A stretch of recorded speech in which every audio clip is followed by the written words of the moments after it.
Sejam bem-vindos à aula 5 da Semana do Latim. Né?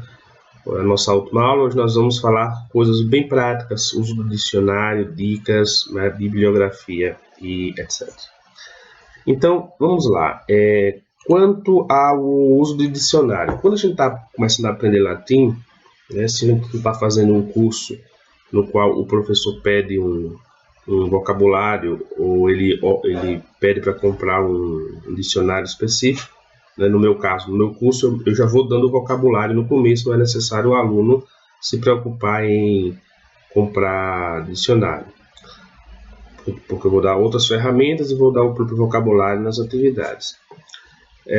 Mas quando a pessoa, por exemplo, é autodidata, está começando, então ela pega um livro de latim e geralmente esses livros introdutórios eles têm no seu fim um vocabulário que tem mais ou menos uma quantidade de palavras adequadas para traduzir aquilo que está ali no livro. Né? À medida que a pessoa vai avançando, aí se tem a necessidade de comprar um dicionário, só que aí nós temos, por exemplo, esse dicionário aqui, o físico que eu tenho é só esse daqui, dicionário essencial, do latim essencial, esse daqui. Não é um dicionário muito bom, na verdade, eu não gosto muito do estilo dele, mas serve para mim quando eu preciso, né, diretamente. Só que o que eu uso mais, né, mais do que esse dicionário, bom, antes de falar dos dicionários, o dicionário virtual, né, antes de falar dos dicionários virtuais, existem dois dicionários grandes, né, e grossos, né, e são os mais acessíveis, que é o Ernesto Faria e o Saraiva, né? Eu já peguei para folhear o Ernesto Faria, ouvi dizer que ele não é muito bom, né? E que o Saraiva é melhor, mas o Saraiva parece que é menos fácil de achar. Né? Tem esses dois dicionários, vocês podem procurar na internet. Deixa eu colocar aqui Ernesto Faria, você procura dicionário de latim, né? E o outro é o Saraiva. E aí coloca esses nomes aqui, tá? Só que para os meus estudos, eu uso dois dicionários online, que são muito úteis e que me servem muito. Eu vou mostrar para vocês aqui esses dicionários. São esses dois aqui, o Latin Dictionary, que é em inglês, e o Dicionário Latino em italiano. Então, eu vou mostrar para vocês aqui o funcionamento desses dicionários. Mas antes, deixa eu falar uma coisa bem importante, que é como identificar as classes de palavras, classes gramaticais no dicionário. Porque se você não souber como identificar, o uso do dicionário você vai se perder ali, tá? Então, como é que eu acho as palavras no dicionário? Veja, as palavras invariáveis, elas não vão ter, como elas não mudam, elas não variam, não tem terminação diferente, você vai achar no dicionário como ela está no texto, tá? Do mesmo jeitinho. Já para os nomes que variam, aí você vai ter algumas diferenças, né? As diferenças basicamente dos substantivos e pronomes. Os pronomes vão seguir os substantivos. Os adjetivos, eles têm uma forma específica de se achar em duas classes, e os verbos. Então vamos ver aqui. Primeiro, os nomes, né? O nome em latim, ele sempre vai ser achado desse jeito aqui. Rosa, rose. Essa primeira parte aqui é o nome no paradigma geral, que é o nominativo singular, né? E o segundo nome é o genitivo singular. Por que eu boto os dois? Porque o genitivo singular, quando eu tiro o radical do genitivo, a terminação do genitivo singular, ela vai indicar a declinação a que pertence o nome. E o que é declinação? Declinação é um conjunto de palavras que seguem um determinado padrão da terminação dos casos. Existem 5 declinações, então os nomes latinos são divididos em 5 grupos, e cada grupo desse vai ter uma terminação mais ou menos constante nos seus casos. E o estudo do latim, no começo, é o estudo para você se familiarizar e aprendendo as 5 declinações, cada uma delas. Né? Então, o que é que distingue? Como é que eu faço para distinguir a qual declinação pertence? Eu pego o genitivo, tiro o radical e aí sobra a terminação do genitivo, a desinência. E essa desinência ela vai indicar a qual declinação pertence o nome. Então, nas 5 declinações, eu tenho 5 desinências diferentes no genitivo singular. A primeira é, a segunda é i, a terceira é is, a quarta é us e a quinta é ei. Então, no genitivo singular, os nomes dessas declinações eles terminam sempre de forma diferente, de forma que pelo genitivo singular eu posso achar qual a declinação. E achando a declinação, eu posso, se eu não souber decorar as terminações, eu posso ir na tabela, tem uma tabela com as terminações das declinações, dos casos dentro da declinação, e eu posso colocar aquilo que eu preciso da terminação, tá certo? Então, sempre os nomes vão estar aqui nesse formato. Então, por exemplo, o nome da segunda declinação, Dominus. Dominus vai estar assim, Dominus Domini. Por quê? Porque o I é a terminação do genitivo da segunda declinação. Da terceira declinação, Mater, Matris. Repare aqui, genitivo, que é o segundo nome. Eu tiro esse is aqui. É o genitivo, a terminação do genitivo, que é a terminação da terceira declinação, etc. Tá? Agora, no dicionário, para evitar repetir as palavras, o que acontece? Na segunda palavra, ou seja, no genitivo singular, eu subtraio o radical. E eu fico rosa, rose. Tá? Subtraio o radical aqui, ó, fica dominus, domini. Subtraio o radical aqui é matri, né?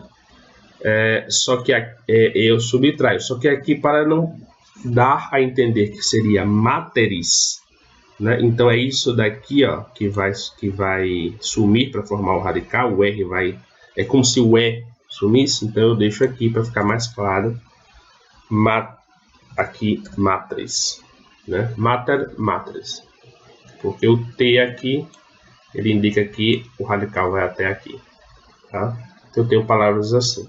Assim que você acha os nomes no dicionário.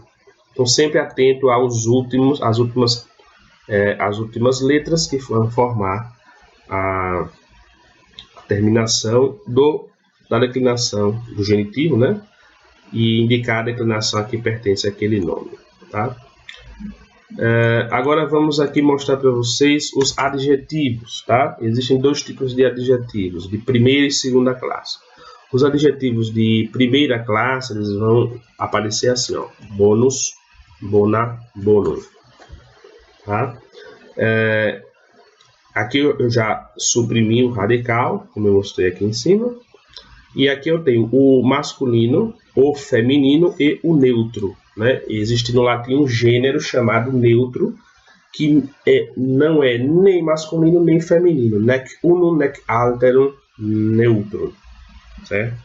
Então, o neutro é um gênero que existe para as palavras no latim. Palavras que não são nem masculinas nem femininas. Em várias outras línguas existe o neutro. Né? Em alemão, por exemplo, existe o neutro.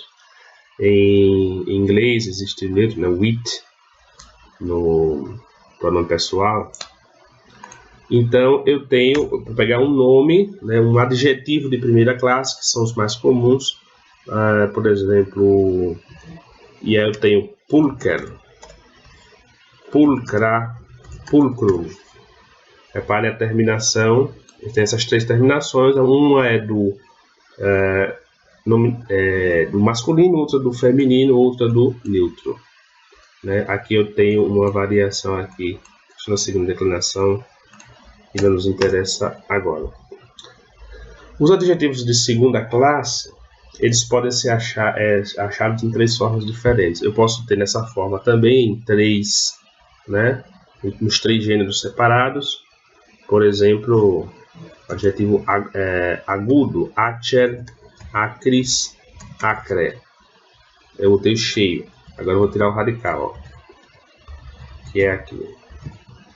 Acer, acres, acre, eu vou ter aqui masculino, feminino e neutro. Sempre que eu tiver for um nome e eu tiver três elementos separados por vírgula, vou ter um adjetivo de ou primeiro ou segunda classe. O de segunda classe existe um outro tipo que ele possui duas formas apenas, uma para o masculino e feminino e outra para o neutro. Então, eu posso ter um nome, por exemplo, assim, fortis, forte. Né? Aqui eu vou ter, isso aqui seria um adjetivo de segunda classe também. E posso ter de uma forma só, como por exemplo, prudence. Prudence, prudentes.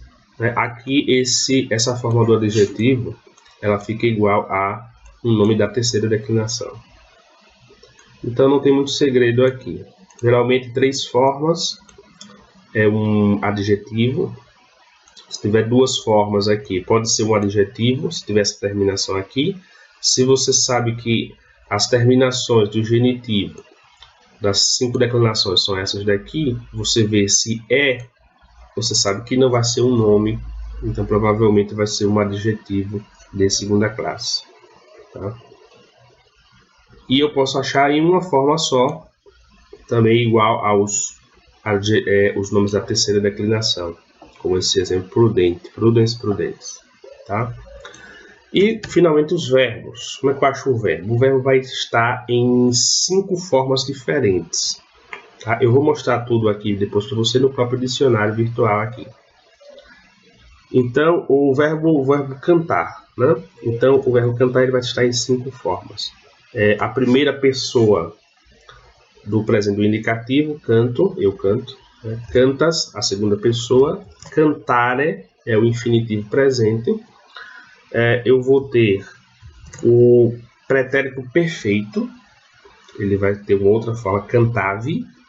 Né? Para que eu estou colocando só as terminações. E, se não me engano, é cantatum, que é o supino. Supino é uma forma de infinitivo que se coloca após verbos de movimento. É um assunto bem mais adiante. Tá? Mas para vocês mostrar a vocês que a forma dos verbos se encontra aqui geralmente nessas 5, às vezes 4, às vezes 3 formas. Né?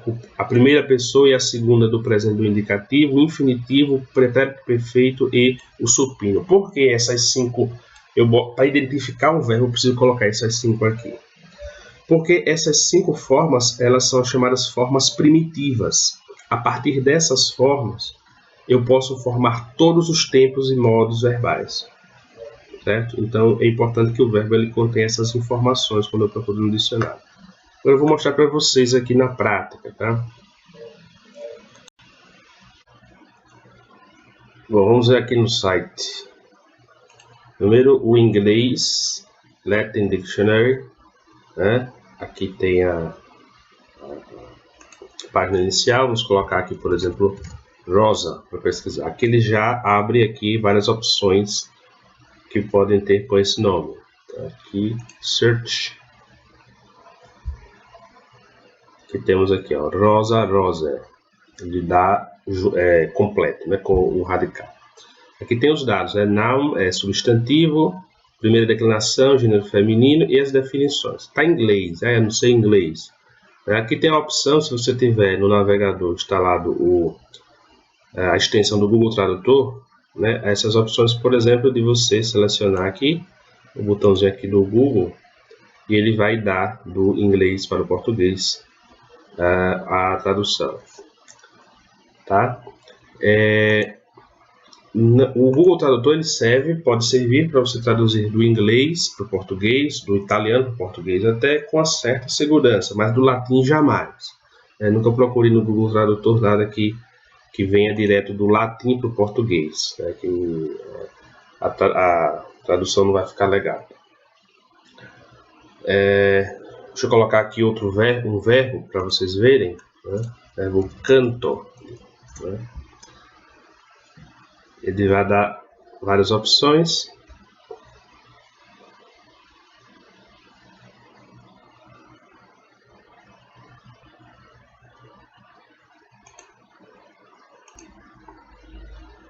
Aqui está aberto. Então aqui, ó, aqui ele tirou a segunda pessoa do presente, cantas, né? Aqui tem canto, cantar, cantar, cantatus. Os tempos, aliás, as formas primitivas do verbo com as quais a gente pode trabalhar todos os tempos verbais. Aqui vocês podem fazer aquela mesma coisa de buscar a tradução com o auxílio do Google do inglês, lembro, para o português. Esse dicionário latino é em italiano, latino-italiano, e ele é muito bom. Vou mostrar a vocês aqui os mesmos exemplos. Ó. Rosa,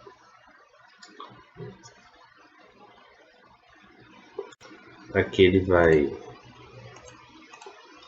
colocar aqui, ó, rosa, rosa, tá? Substantivo feminino, primeira declinação. E aqui tem os significados, que você pode fazer aquele mesmo processo, né, tradução para o Google. Aqui mais embaixo ele tem locuções, o modo de dizer com aquele nome que foi buscado. Ajuda a gente a pensar certas expressões diferentes. E aqui tem aquilo que é mais importante, aqui, a declinazione di questo lema. A gente clica aqui e aqui ele vai dar a declinação, né, nos vários casos, ó, os casos nominativo, genitivo, dativo, no singular e no plural. Ele vai dar as formas. Então, se eu tenho alguma dúvida, por exemplo, eu posso pesquisar direto uma forma. Eu encontro rosarum, um texto. O que é rosarum? Aí eu boto aqui, ó, rosarum, e vai achar a palavra da qual vem rosarum. Rosarum é uma forma flexionada de rosa. Eu clico aqui em rosa e vou ter o significado de rosa. E depois posso copiar aqui, ó, na declinação, o rosário aqui é o genitivo da palavra rosa. Okay? Esse dicionário aqui. Aí, se tiver dificuldades, você no Google passa para o português, a tradução de um nome que você procura. Então, ó, rosário. Ó, no português já, então, rosa significa rosa, algumas traduções, mas geralmente ela cantar, né? Canto, cantar. Aqui ele está todas as formas, né? Ele diz aqui o verbo transitivo e intransitivo da primeira conjugação e aqui eu boto na conjugação e ele vai mostrar todos os tempos verbais. Ó. É uma maravilha. São sempre, né? Isso é um trabalho para várias aprendizagens do latim. Mas quando você quer traduzir, você quer achar a forma cantaverimus, né? Você bota lá cantaverimus, ele vai botar para canto, que é cantar, o verbo cantar, e você vai procurar que vai achar cantaverimus no futuro do pretérito, a primeira pessoa do plural. Entenderam? Pronto, então é isso, é muito útil. Quase todas as minhas necessidades para o uso do latim, elas são suficientes a esses dicionários online, certo? Vamos voltar aqui para o texto aqui.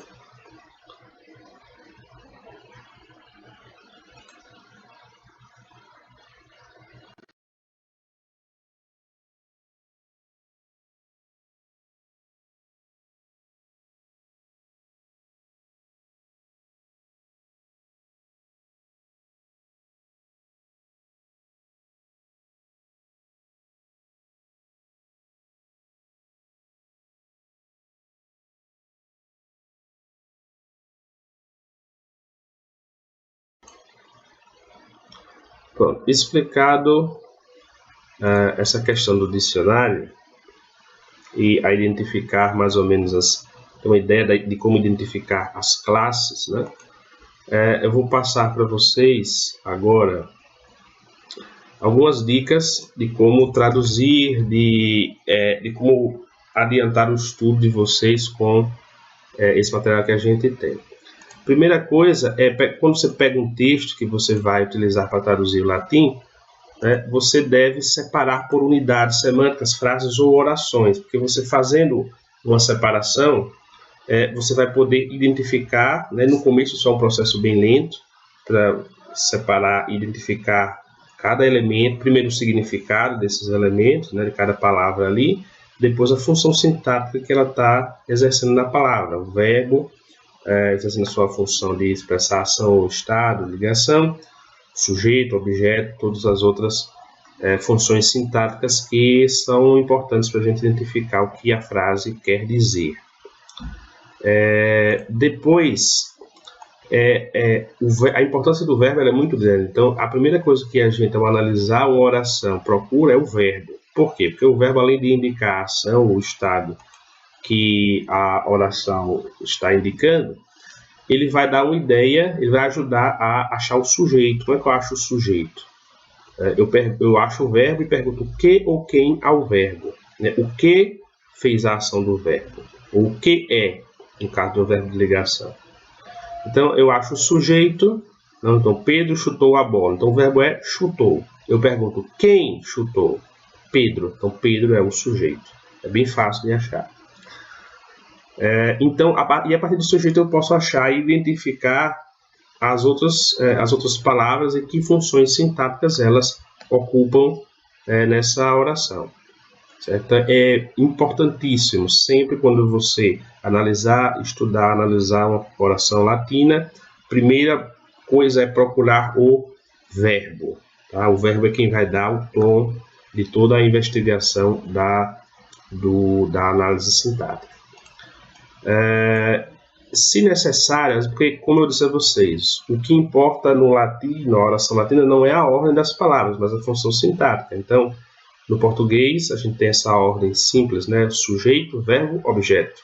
E os outros elementos, né, circulam ali. Como eu identifico no latim o sujeito, o objeto e os outros elementos? Pela terminação, ou seja, pelo caso, pela função sintática que ele ocupa na oração. Então, o sujeito pode estar no fim da oração, no meio da oração, o verbo pode estar no começo ou no fim. Existe certa ordem que é seguida quando você coloca um texto de forma mais bela, né? A prosódia também, ou seja, a melodia da oração. Mas eu posso achar os elementos sintáticos, sobretudo nos textos de poemas, que são mais complicados de se analisar, em diversas partes da oração.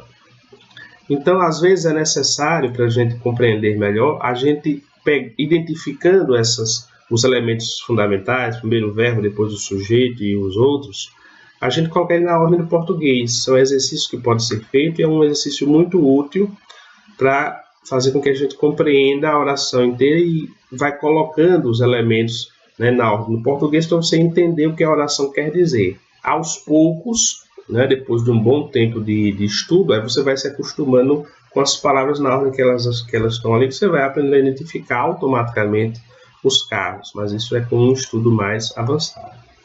No começo, pode ser interessante esse exercício de colocar as palavras na ordem do português. Bom, se eu tiver alguma dúvida, porque vocês viram que as declinações elas podem ter terminações diferentes. E às vezes elas se repetem. Então, por exemplo, a terminação A da primeira declinação de rosa, a palavra rosa em latim, né, não é com essa forma, essa terminação A, ela pode ser o sujeito, pode ser o vocativo, ela pode ser o ablativo, singular. Como é que eu sei, numa oração, se a palavra rosa é qualquer um desses casos? Eu vou usar a lógica, né? Então, se tem por exemplo, vou dar um exemplo aqui. Uma oração, rosa redolente. Então, redolente é o verbo cheirar, né? O que é que cheira? A rosa. Então, a rosa aqui vai ser o sujeito. Aqui é fácil de identificar. Mas se eu tiver outro elemento que possa indicar, tiver um ablativo ali, que é a mesma terminação, rosa, rosa. Então, como é que eu vou identificar? Vou ter que fazer a análise sintática, usar a lógica para ver o que encaixa melhor, né? Então, lembrando que, por exemplo, quando eu tenho um genitivo, eu vou traduzir com a preposição de. Então, o genitivo de rosa. Rosa, como é que eu traduzo? Da rosa. Se tiver no dativo, caso dativo, o caso do objeto indireto, e tiver lá rosa, veja a mesma palavra, né? Rosa para o genitivo, serve para o dativo também. Só que a tradução vai ser diferente, porque se rosa for genitivo, eu traduzo com a preposição de, da rosa. Se rose for dativo, objeto indireto, eu vou traduzir como para a rosa, que é a tradução do dativo. Então, eu vou precisar usar a lógica, ver na oração o que encaixa melhor, compreende? E esse exercício de utilizar a lógica, fazer a análise sintática, de testar as palavras, é muito importante, serve para aquela primeiro motivo grande para a gente aprender o latim, que é, né, estimular e fazer desenvolver a nossa inteligência. Tá? Depois, quando você vai fazer um estudo, você vai pegar um texto, você vai delimitar esse texto, você não vai pegar e ir lendo, não dá para fazer isso, a não ser que você esteja num nível mais avançado. Você vai pegar um texto, delimitar o texto, um parágrafo, né? E você vai, antes de fazer essa análise sintática, antes de começar a analisar a função sintática de cada palavra, você precisa saber o que é cada palavra. Então você vai fazer uma lista das palavras que você não conhece, que estão ali no texto, vai procurar no dicionário e vai anotar, né? Por quê? Para você não ter que interromper a análise sintática cada vez que você topar com uma palavra que você não sabe. Então você faz logo a lista, né? Essa é uma dica interessante. Você faz logo a lista das palavras, você forma o vocabulário daquele texto, e para depois você poder fazer a análise sintática. Então no meu curso, por exemplo, quando eu dou os textos para os alunos, né, eu mostro como se faz a análise sintática, dou toda a parte gramatical antes, e quando eles vão analisar os textos, eu geralmente dou o vocabulário para que eles não precisem ir consultar no dicionário. Então, durante grande parte do curso, eles não precisam ir ao dicionário, né? Então eu dou o vocabulário lá, e com o vocabulário, com o significado dos vocabulários e com o conhecimento que eles estão aprendendo da análise sintática ali na prática, eles vão fazer a tradução, a versão do português para o latim ou vice-versa. Certo? E aí você, à medida que você vai estudando vários textos, você vai pesquisando as palavras que vão aparecendo ali, que você não sabe, e você vai assimilando, né? E aí é interessante, uma dica que eu dou, que é bem interessante, das palavras que você vai procurando no dicionário, que vão sendo dadas, você vai anotando separado no caderno. Se possível, você pode, né, separar as folhas, colocar uma letra por folha, e você vai anotando ali as palavras que você vai achando, e você vai formando o seu próprio vocabulário, o seu próprio dicionário, o seu mini dicionário. Costumo dizer o seguinte: você pega um dicionário grande, que tem milhares de palavras, dezenas de milhares de palavras, e você não vai... ele é mais complicado de você procurar uma palavra, né? Não é tão complicado, claro, que buscar uma palavra no dicionário. Mas é muito mais fácil você achar uma palavra que você precisa para um texto, que você, em um dicionário, né, com 1000 palavras, do que um com 50.000 palavras, não é verdade?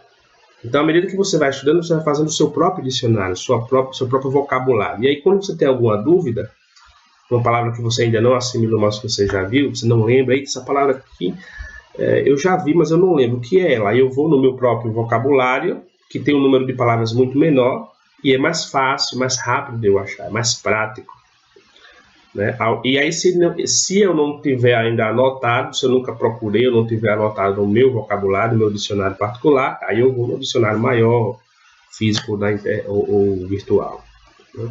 Então, aí eu costumo chamar de pescar no aquário, né? Você pode pescar no mar, que está lá todos os peixes, né? Mar infindável, seria o dicionário, e você pode pescar no aquário. Então, é como você pescar um peixe no mar e colocar no seu aquário. Alguma palavra que você pega no dicionário grande, bota no dicionário menorzinho, o seu vocabulário está formando, e é muito mais fácil você pegar o peixe do aquário do que o peixe do mar, não é verdade? Então, fica essa dica aqui, também é interessante, tá? Para aquelas pessoas que podem fazer curso, né, ou outras que não podem, mas querem estudar por conta própria, ser autodidatas, quando você vai pegar um texto, né, geralmente você deve dar uma olhada em vários livros, aqueles que, se você tiver acesso a mais de um livro, e procurar o método que mas se adequam a você, alguns mais e outros menos complicados. Se você pegar um livro de latim e estudar ele com afinco, você vai aprender latim. Mas existem métodos mais rápidos e menos rápidos, mais complicados e menos complicados. E existe uma coisa que é o seguinte: cada livro de latim é um professor dando uma aula, e cada professor ele explica a coisa de um modo que ele acha mais adequado. E eu tenho um terceiro elemento, que é o próprio aluno. Tem pessoas que aprendem melhor de uma maneira e pessoas que aprendem melhor de outra maneira. Então não existe regra pronta, né? Então um bom aprendizado ele depende dessa conjunção entre o aluno, o professor e o método que o professor usa. Essas três coisas. Então, quando você consegue achar a medida certa disso aqui, aí a aprendizagem vai de vento em popa, certo? Então, é por isso que eu, quando dou aula, eu não sigo naturalmente um livro só. Eu vou pegando, talvez eu pegue a estrutura de um livro, pego vários elementos de outro, mas eu vou dando para o aluno na medida do que eu acho que é o melhor, e vou observando o aluno. Se eu tenho a oportunidade de ter um contato direto com o aluno, eu vou observando no aluno o modo como ele vai aprendendo, e aí vou corrigindo aqui e ali o caminho, né? Então, se eu vejo que um determinado método não está dando certo para aquele aluno, então eu vou para outro método, né? E aí a gente vai achando aos poucos o melhor caminho. Claro, a melhor maneira de você aprender latim é com o professor tendo atenção direta para você. Uma aula particular seria o melhor caminho para você aprender latim. Depois de uma turma, então o professor ele pode dar um curso numa sequência e tem toda uma lógica ali.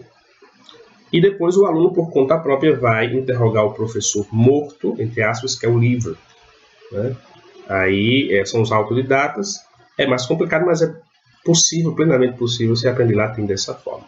Com base nisso, eu vou mostrar para vocês a bibliografia que eu uso, tanto nos meus cursos como para os meus estudos. Existem muitos outros livros de latim, mas os que eu uso, né, também não é um estudo aprofundado. No decorrer dos anos a gente vai tendo contato com mais livros, né? Mas os que eu uso, então os que eu uso para o estudo e para as aulas são esses daqui. Em primeiro lugar, o Grados Primos, do Paulo Ronay, né? Tem o Grados Primos e o Grados Secundos. Existem outros livros, só que só são publicados hoje em dia esses dois. É um livro básico, bem simples, que originalmente era para crianças de 10 e 11 anos, então é um livro acessível. Eu sigo em parte a estrutura dele, até certo ponto, tem uma parte aqui. Tem textos curtos, lições curtas, dá para aprender muita coisa por ele, né? Daí depois ele começa a ir para a parte verbal, aí começa a ficar mais complicado, exige um pouco mais do aluno, né? Além dele, eu uso muito também esse daqui, o Programa de Latim do Padre Júlio Comba, tem 2 volumes, né? 2 volumes, aqui, que é um livro também que segue um método diferente do Grados Primos, que tem algumas coisas interessantes e outras nem tanto, né? A ordem mais ou menos, eu pego alguns elementos da ordem dele, exercícios, tem exercícios interessantes, dá para utilizar, eu uso bastante os dois da mesma forma. Programa de Latim do Padre Júlio Comba. Eu vou anotar aqui para vocês poderem pegar os nomes, né? O Grados Primos e Secundos, são 2 livros. É do Paulo Ronay. O outro é o Programa de Latim em 2 volumes do Padre Júlio Comba. São fáceis de achar.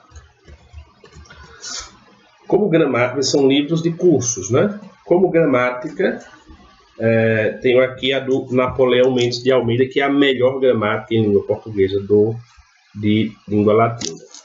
Eu não sigo a ordem, porque é uma série de lições muito, muito comprida e tudo. A ordem é interessante sobre certo aspecto, mas eu não sigo ele como livro de curso. Eu consulto ele, eu estudo por ele, né? Ele é muito completo, vale a pena tê-lo em casa para você aprofundar os elementos, sobretudo de gramática. Por falar em gramática, né? Seria interessante, às vezes, você ter também uma gramática de língua portuguesa, como a estrutura linguística das duas línguas é muito semelhante, então você pode, às vezes, pesquisar para aprofundar algum tema, tipo tempo verbal, alguma coisa assim, alguma análise, algum elemento sintático. Você vai pesquisar na gramática portuguesa para ter uma segurança melhor no seu estudo. E, por fim, tem esse livro aqui que é mais novo, do Hudson Canuto. Foi um professor de italiano, né? E é professor de latim também. Esse livro aqui do latim ao português é um livro muito curto, mas é um livro muito interessante porque ele tem muitos elementos básicos, né? Ele tem uma história pequena da língua latina, ele fala de todos esses elementos que nós tratamos no curso. Tem uma gramática básica, bem básica do latim, mas que é bem útil, bem útil. E eu acho que a melhor parte, o que de melhor tem no livro, que tem os apontamentos filológicos, né? Não sei se dá para ver aqui, apontamentos filológicos, que ele vai explicando o porquê certas formas. É uma coisa um pouco mais técnica, mas bem aplicada ao aprendizado da língua. Porque certos nomes tomam certas formas, como a língua vai evoluindo a partir do ponto da filologia, que é o estudo da origem da língua, né, da formação da língua. Então eu uso esses livros basicamente. E vou comprando aos poucos outros, que vou aos poucos incorporando aos meus estudos. Para quem quer ser autodidata, fica essas dicas aqui. Eu vou botar aqui a gramática latina, do Napoleão Mendes de Almeida, e tem o do latim ao português, do Hudson Canuto. Pronto. Então é mais ou menos isso daqui que eu uso para os meus estudos e também para preparar as minhas aulas, certo? Bom, então o conteúdo da Semana do Latim é isso daqui, tá? Eu queria acrescentar o seguinte, então, nesse curso eu dei uma introdução, esse breve curso, né, eu dei uma introdução para quem quer começar a se aventurar na língua latina. E esses conhecimentos, eles são básicos, eles vão servir tanto para quem quiser estudar por conta própria, para quem quiser fazer algum curso. Então, esses livros, essa bibliografia que eu dei, serve para quem quiser estudar por conta própria. Existem vários cursos de latim, né? Não muitos, mas existem alguns aí. E existe o meu curso de latim, que é o Latim Passo a Passo, né? Que eu já fiz 2 turmas desse curso. E vou abrir a partir de hoje, dessa sexta-feira, por uma semana, as inscrições para a terceira turma do Latim Passo a Passo, vai ser 3.0. O curso são 120 aulas, vocês vão cobrir um conteúdo do latim básico, o conhecimento essencial do latim, as 5 declinações, acho que umas 6 ou 7 dos principais tempos verbais. Então esse curso são 120 aulas, são aulas curtas, passo a passo. Então cada passo é uma aula diferente. Esses são gravados em vídeo, né? E para quem se inscreve, compra o curso, além do vídeo, eu disponibilizo o áudio da aula, tem a transcrição completa da aula inteira, e tem um PDF extra de exercícios, que esses exercícios são muito importantes para a gente aprender realmente o latim, porque vão treinar a gente na prática daquilo que a gente está aprendendo, né? Então, a prática, fazer exercícios é fundamental, tanto para quem é autodidata, então os livros estão repletos de exercícios, como eu pego alguns dos exercícios dos livros e confecciono outros exercícios sempre aplicados àquele conteúdo da aula que eu tô dando. Então, fica aí nesses 3 formatos, né? Em áudio, vídeo e texto a cada uma das aulas, e para cada aula um exercício que eu faço orientado para aquele assunto ali da aula. Esse curso está na plataforma do Hotmart, né? Então tá tudo organizadinho lá, você pode assistir a aula, fazer a aula e depois marcar lá como a aula concluída, tudo organizadinho. O curso, ele custa, o valor do curso normalmente é R$ 199, R$ 200, e a pessoa pode dividir em até 12 vezes, se não me engano, no cartão. Só que, né, sobretudo para vocês aqui que estão participando conosco dessa semana do latim, então na sexta, hoje e amanhã, sexta e sábado, apenas 2 dias, né, eu vou dar um desconto para quem comprar o curso nesse período de 50%. Então você vai poder fazer o curso de latim, ter acesso ao meu curso de latim por R$ 99. Vai poder dividir até em 12 vezes. Então está bem acessível para qualquer pessoa que queira aprender latim. Você pode pagar no boleto também, tem no sistema lá do PagSeguro, e dividir no cartão, sistema bem seguro. Vou divulgar para vocês durante essa semana, vou deixar aberto o carrinho até a sexta-feira da semana que vem. Só que e o valor é 199, só que sexta e sábado, né, um dia e meio, vocês vão ver essa aula aqui às 20 horas. Então, um pouco mais de um dia, talvez eu estenda para o domingo, né, vai ter esse desconto de 50% para quem comprar o curso, tá?